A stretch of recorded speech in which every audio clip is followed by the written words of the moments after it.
E aí pessoal, nesse momento estamos iniciando Fé e Evidência, o seu podcast cristão semanal.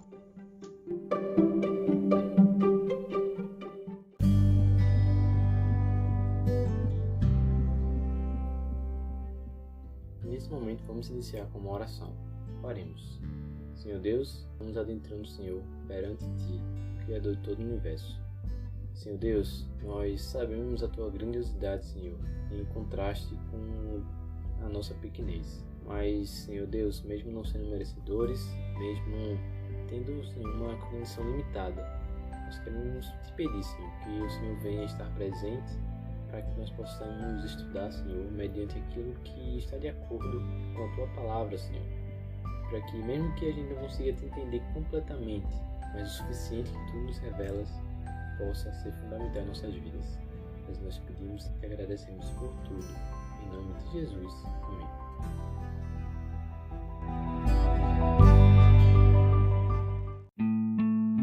Nesse momento estamos aqui com Paulo para dar início ao nosso episódio número 10, podcast, que tem como título O Cristianismo nas Mitologias de Lewis e Tolkien. Inicialmente a gente vai descrever essas duas pessoas, esses dois homens. Vamos iniciar por C.S. Lewis. C.S. Lewis ele foi um escritor e também um professor e crítico literário britânico. Ele ficou muito conhecido principalmente pelo seu trabalho sobre literatura medieval e também pelas palestras, principalmente de cunho cristão, e também pela sua série de fantasias intitulada As Crônicas de Nárnia. Ele nasceu em 1898 e morreu em 1963, na atual Irlanda do Norte. Ele foi educado pela sua mãe e por uma governanta, então ele passa a maior parte do seu tempo na biblioteca da família dedicado à leitura e aos livros clássicos. Aos 10 anos ele ficou órfão de sua mãe, então ele estudou em diversas escolas e com 12 anos foi enviado para o Malvern College, na Inglaterra. Já com 15 anos, C.S. Lewis ele se interessou pela mitologia nórdica e grega e pelo latim e também o hebraico.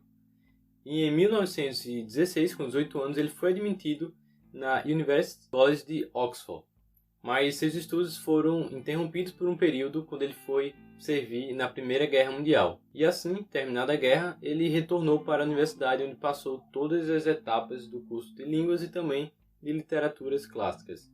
Esse foi C.S. Lewis. E agora vamos conhecer um pouco quem foi Tolkien.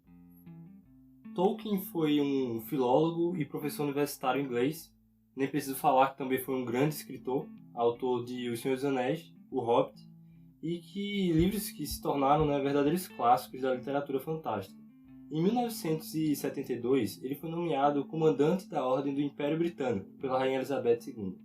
Conhecido como J.R.R. Tolkien, nascido em Bloemfontein, África do Sul, no dia 3 de janeiro de 1892. Ele era filho do inglês Arthur Tolkien, que era um bancário, e a sua mãe era Mabel. Ele viveu na África do Sul até a morte de seu pai, em 1896, o ano em que ele se mudou com a sua mãe e seu irmão para a cidade de Birmingham, na Inglaterra. A conversão de sua mãe, da igreja anglicana para o catolicismo, lhe marcou profundamente, tornando-se também um católico fervoroso. Em 1908, ele ingressou para o Worcester College, da Universidade de Oxford, e logo mostrou interesse pela filologia e por antigas sagas e lendas nórdicas. Uma coisa interessante também de notar, Paulo, em relação a Tolkien, é que é importante assim, destacar o catolicismo, que foi muito forte na vida de Tolkien. Que logo depois da morte de sua mãe, ele ficou sob os cuidados de um padre, e ele considera esse padre como sendo um segundo pai. Então o catolicismo sempre fez parte da vida de Tolkien de maneira bem profunda. Já no caso de Lewis, o ateísmo fez grande parte de sua vida, a partir da adolescência, e no período que ele esteve na guerra. Presenciando muita destruição, ele se voltou totalmente contra a religião. E assim a gente vê que era algo muito improvável dos dois serem amigos, porque um era totalmente devoto à religião, ao catolicismo, enquanto que o outro, Lewis, ele era totalmente averso, totalmente contra a religião, devido a diversos fatores que ele foi presenciando. Porém, o que parecia impossível aconteceu. Ambos eles foram se tornando aos poucos grandes amigos, principalmente pelo apreço dos dois a mitologias. Mais detalhes sobre essa grande amizade que foi se formando entre Lewis e Tolkien, você pode encontrar no livro O Dom da Amizade, da HarperCollins. E o interessante é que a fé cristã de Tolkien influenciou Lewis. Ao conversar sobre as mitologias, Tolkien disse a Lewis que o ateu não vai saber nomear, o cristão vai ver a Bíblia. Tempos depois, Lewis se converteu ao cristianismo, fez parte da igreja anglicana também.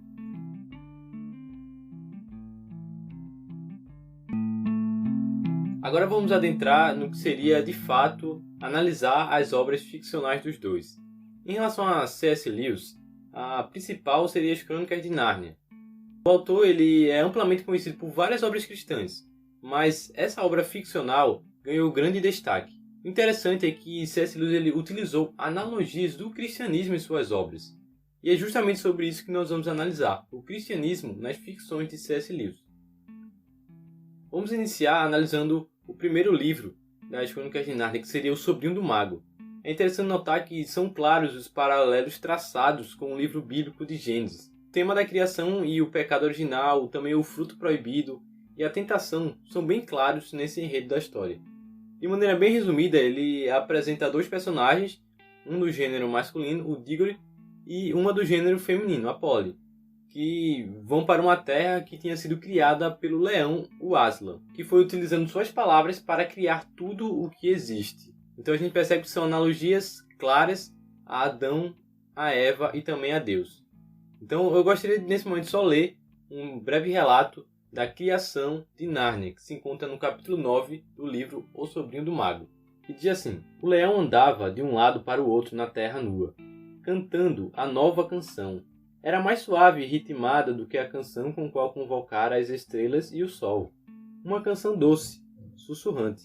À medida que caminhava e cantava, o vale ia ficando verde de capim. O capim se espalhava desde onde estava o leão, com uma força, e subia pelas encostas dos pequenos montes com uma onda.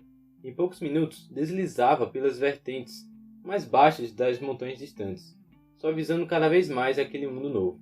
Podia-se ouvir a brisa encrespando a relva. Então ele vai se utilizando desses elementos típicos de uma ficção para assim representar aquilo que seria alguns elementos do cristianismo, elementos bíblicos. Eu gostaria de passar agora para o segundo livro, que é O Leão, a Feiticeira e o Guarda-Roupa. Talvez ele seja o mais conhecido em relação às suas analogias bíblicas. Uma carta escrita pelo próprio autor indica que C.S. Lewis ele quis representar Jesus Cristo de forma figurada, com o leão Aslan. Nela, Lewis ele vai afirmar que toda a história de Nárnia se refere a Cristo. O leão, Aslan, significa Jesus, aquele que é chamado leão da tribo de Judá. Ele está presente do início ao fim de toda a história.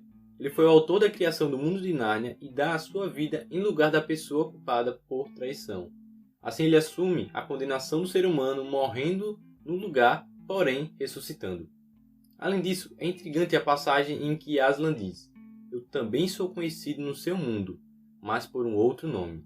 Já a feiticeira, que aparece também nesse livro, ela vai simbolizar as trevas, que é disfarçada de luz, o mal de maneira que ele quer ser visto. A perseguição da feiticeira contra os seres humanos em Nárnia simboliza a perseguição do mundo contra os cristãos. O ódio que ela possuía contra os seres humanos simboliza o ódio infernal do diabo pelas criaturas de Deus. Um outro livro, Príncipe Caspian, ele vai abordar um tema que seria o abandono da fé cristã, partindo para outras verdades, ou seja, a apostasia, através dos telmarinos. Outro tema abordado é a manutenção da fé em um Deus que é invisível, pois ninguém em Nárnia vê mais o Aslan, e as crianças, com exceção de Lúcia, inicialmente também não conseguem ver Aslan. Um outro livro é A Viagem do Peregrino da Alvorada, em que uma das referências cristãs é a transformação do caráter de Eustáquio, que inclusive já foi abordada em um outro episódio, no episódio falando sobre a idolatria.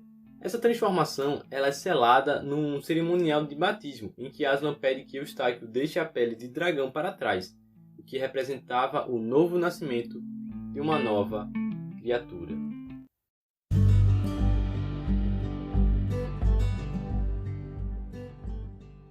Além das Crônicas de Nárnia, eu gostaria de indicar um livro que tem como título O Adventismo e a Cultura Pop.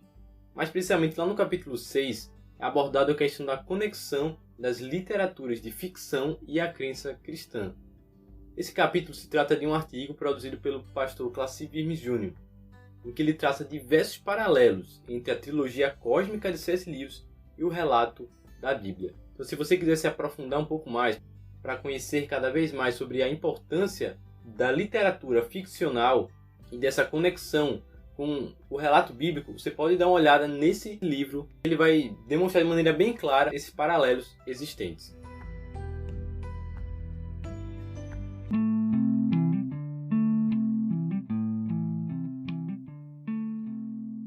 Agora falando com relação a Tolkien, as principais obras dele foram O Hobbit, a trilogia O Senhor dos Anéis e o Silmarillion. As referências cristãs na obra de Lewis são um pouco mais evidentes. Isso se deve principalmente a duas coisas. Lewis usou analogias diretas da Bíblia e também escreveu outros livros de teologia. Duas coisas que Tolkien durante sua vida não fez. Isso causa um certo receio da maioria dos cristãos com as obras de Tolkien. Porém, o que não podemos esquecer é da íntima relação de Tolkien com o cristianismo, que dificilmente sua cosmovisão cristã estaria separada de suas obras. Onde vemos, por exemplo, sendo ressaltada a importância da amizade, da lealdade e o perigo da ganância, que são tópicos que podemos aprender também com o cristianismo. Também uma das principais diferenças entre as obras de Lewis e Tolkien é com relação às alegorias. Tolkien era um pouco mais sucinto, oblíquo, não direto nas analogias. Inclusive, esse foi um ponto de discussão entre esses dois amigos, pois Lewis defendia a utilização de analogias diretas, diferindo da ideia de Tolkien. Um pouco mais sobre isso você pode encontrar no livro J.R.R. Tolkien, uma biografia, da editora HarperCollins.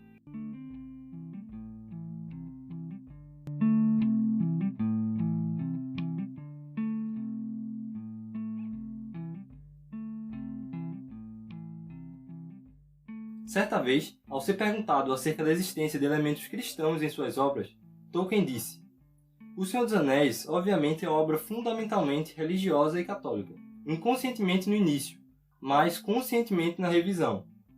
É por isso que não introduzi ou suprimi praticamente todas as referências a qualquer coisa como religião, a cultos ou práticas, no mundo imaginário, pois o elemento religioso é absorvido na história e no simbolismo. Em relação às suas obras em si, é interessante a gente analisar o Silmarillion, que representaria a criação em toda a Terra-média. Essa é a primeira obra no que se trata de ordem cronológica de Tolkien, em que ele apresenta a criação de tudo o que iria existir posteriormente. Veja uma parte desse relato. Havia Eru, o Uno, que em Arda é chamado de Ilúvatar, e ele fez primeiro os Ainur, os sacros, que eram os rebentos de seu pensamento, e estavam com eles, antes que qualquer coisa fosse feita. Então, se a gente for parar para analisar, é fácil de perceber certas semelhanças com a crença cristã.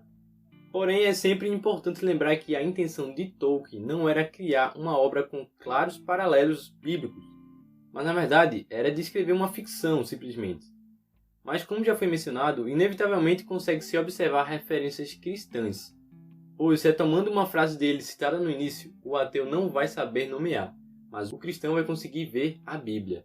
É inevitável para quem conhece de fato a Bíblia encontrar elementos cristãos nas obras de Tolkien.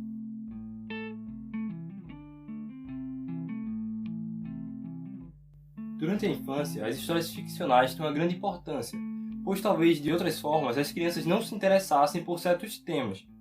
Por exemplo, na obra O Hobbit, Tolkien traz muito bem certos princípios importantíssimos, como por exemplo a importância da lealdade, o altruísmo, o perigo que a ganância pode trazer para as amizades, e mostra que qualquer um de nós, mesmo pequeno ou fraco como um hobbit, pode sim ser muito importante.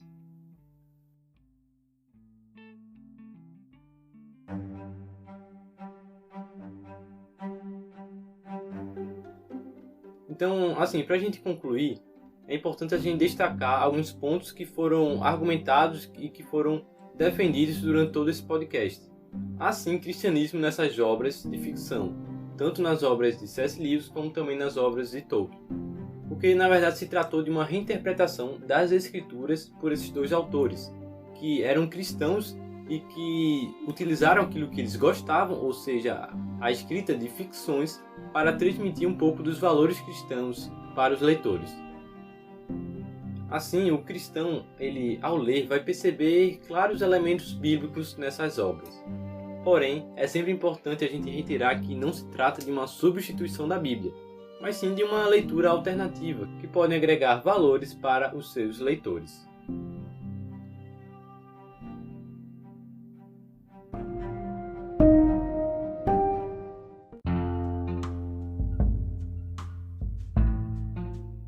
Então é isso aí, pessoal. Esse foi mais um episódio do podcast Fé e Evidência. Se você gostou, compartilhe para que mais pessoas possam conhecer um pouco do nosso trabalho. Isso aí, pessoal, você já sabe. Fé e Evidência, a cada quinta-feira um novo episódio para você. Nos vemos na próxima semana. Até mais.